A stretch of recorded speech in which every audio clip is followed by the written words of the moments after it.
समस्त मो चैनल को आसवर मुझे स्वागत करुच्ची। देखु आम श्रीजुक्त महोचरण माझी जे कि मुख्यमंत्री ओडिशार से जनइंट ओआईएसएफई को लेकिन बहुत बड़ सुजोग बा बहुत बड़ निजुक्ति से बर्तमान ओडिशा रे देवाक जाउछंती।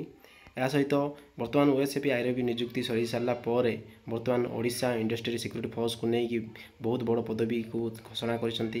तेणु मु आपको यही वीडियो रे मुता अवगत कराइबी। तेबे लास्ट पर्यंत ये वीडियो रुहतु एवं शेष पर्यंत देखु।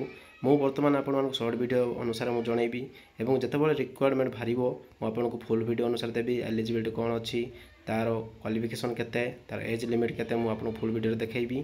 तेज देखु कौन जनइंट मोहन माझी श्रीजुक्त मोहन माझी आम मुख्यमंत्री।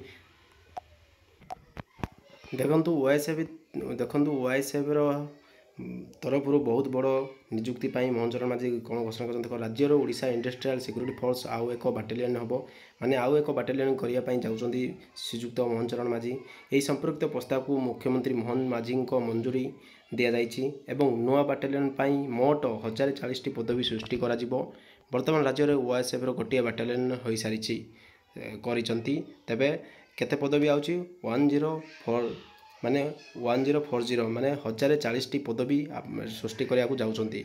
तेबे आपण माने जदि प्रस्तुत करूछंती तेबे जोरजार करंतु आउ या पई भी समय दियंतु एवं जंती आरथर ओएसएफई आईरे भी जदि हेनी तेबे ओआईएसएफ रे आपण माने जंती भी गोटे पदवी नेबे सही परि चेष्टा करंतु। रहिली धन्यवाद। मु आपण मानकु जदि पोस्ट आसीबो मु आपण मानकु आसु आसुनी जणाई देबी।